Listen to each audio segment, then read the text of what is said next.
আজকে 1.5 বছর 2 বছর হয়ে যাচ্ছে পাচার হওয়া টাকাগুলো আনার ব্যাপারে সঠিক কোনো পদক্ষেপ এখনো পর্যন্ত সরকার গ্রহণ করতে ব্যর্থ হয়েছে।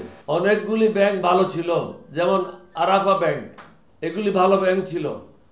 আওয়ামী লীগের শুধু একজন ডাইরেক্টর ছিল, একজন ডাইরেক্টরের কারণে আরাফা ব্যাংকটা সরকার এটা তাদের নিয়ন্ত্রণ নিয়ে নিয়েছে।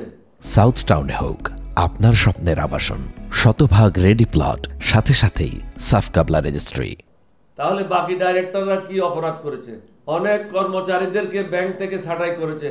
এটা তো যারা ব্যাংকের মালিক তাদের দোষ হতে পারে, যারা চাকরি পেয়েছে তাদের তো কোনো দোষ নাই।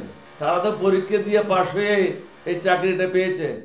আজকে যে বারবার প্রধান উপদেষ্টা মহোদয় বলছেন তিনি সরকারের থেকে নতুন নতুন চাকরির ব্যবস্থা করবেন, আপনারা দেখেছেন 1.5 কোটির উপরে বেকার সমস্যা সৃষ্টি হয়েছে বাংলাদেশে বিগত 1.5 বছরে, এবং যাদের চাকরিতে ছিল তাদেরকেও বিদায় করেছে। আমরা বারবার এই জায়গা থেকে অ্যাপিল করেছি, ব্যাংকের থেকে যে সমস্ত কর্মকর্তা কর্মচারীকে ছাঁটাই করা হয়েছে তাদেরকে যেন পুনর্বহাল করা হোক। মহামান্য হাইকোর্টকে অনুরোধ করব, মানবিক কারণে এদের চাকরি ফিরিয়ে দেওয়ার ব্যবস্থা আপনারা সোয়ামোটোভাবে গ্রহণ করতে পারেন। এটা হলো একটা মানবিক কারণ। কারো মামলা না করলেও অনেক ক্ষেত্রে আপনারা সোয়ামোটো করে রায় দিতে পারেন। এটা অনেক সময় আপনারা রায় দিয়েছেন।